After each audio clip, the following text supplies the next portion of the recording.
So my name is David Morris, and I'm the Chair of Management for the 519 board. The 519 is a City of Toronto agency funded as a community center and a local not-for-profit that's dedicated to the health, happiness, and full participation of LGBTQ2S people.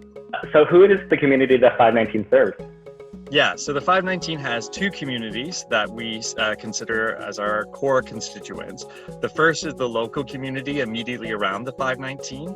As a City of Toronto agency, we're expected to meet our local community needs. The second one is what we call the community of common bond, and that refers to the LGBTQS community, both living in the village near the 519, but really across all of Toronto, Ontario, and really even Canada. Specifically, what are the challenges of the 519? So the challenges of the 519 are many. The needs of our community are great, and they're very, very diverse. You have everything, everyone coming to our center, from very affluent, wealthy people that are looking to have social opportunities to get together, to the most vulnerable and the people with the greatest needs that are looking for food, housing, employment, just the most basic necessities. The COVID-19 pandemic has really exacerbated that need in many people's lives, and has also put a real strain on our ability to fundraise. And so the 519 is currently facing real challenges in trying to meet the most urgent needs of our community, as well as ensure that we have the sustaining fundraising in place to keep the center running for a long time. That's great. Have you heard a lot of feedback from community organizations and other corporations that are willing to step up, especially now during Pride? Usually it's a big fundraising. I know the Green Space is a great gala or a great event to go through and a lot of stuff. So what are some campaigns that have kind of balanced that off?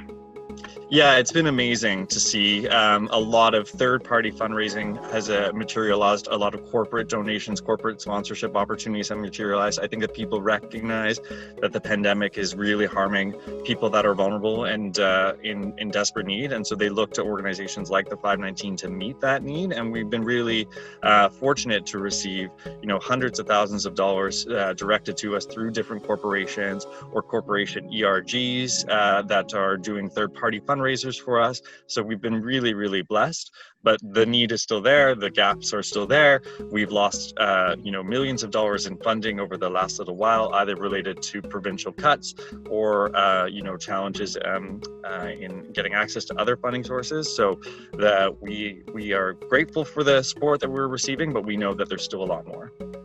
I know you mentioned vulnerable people, but to my viewers and whoever, what are the vulnerable people that we've just been discussing already, and giving some insights into those particular lives?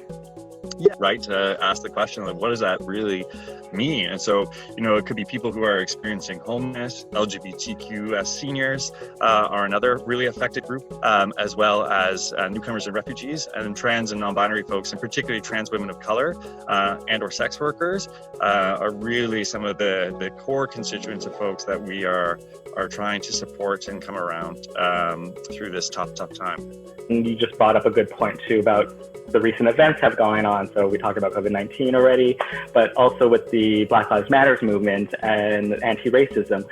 What have you seen with the organization to do, or others to influence and change the culture right now? Yeah, so the 519 is very much involved in support of the Black Lives Matter movement and in addressing anti-Black racism here in Toronto. I myself was just speaking to the Toronto Police Services Board yesterday, deputing on behalf of the 519, calling for them to reallocate their budget to more community-based services. Also, though, we have our Access to Justice initiatives. So we have a team of lawyers that work for us pro bono that are providing legal services, especially to BIPOC individuals and trans and non-binary individuals in need of that support. And we also, again, through programming like our newcomer refugee services, are really helping adjust newcomers that are arriving into Canada to adjust and find their footing here in this country. But we will be continuing a lot of our anti-Black racism efforts in line with our anti-racism policy and strategy. Definitely, we were beginning this work before the events of June, but of course the events that we saw throughout the United States and around the world has just amplified even more the need for us to do this important work. What are your top tips that corporations can do to support the 519? Absolutely. So if you're working in one of the corporate giving shops or a corporate sponsorship shop of a major corporation, please consider the 519, reach out and connect to us. We're happy to work with you and talk about opportunities to partner together. If you are part of an employee resource group that's dedicated to the advancement of social justice issues, especially for queer and trans folks, again, connect with us and we'll look for opportunities to volunteer together. But most importantly, I would say for anyone in the corporate space, there is no corporation in the world that doesn't have systemic barriers related to racism, homophobia, transphobia.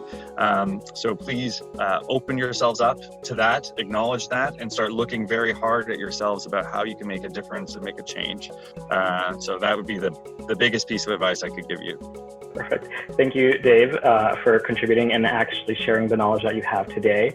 Again, enjoy your vacation and love the work that you're doing and continue to do what you do, which is being awesome and sharing that.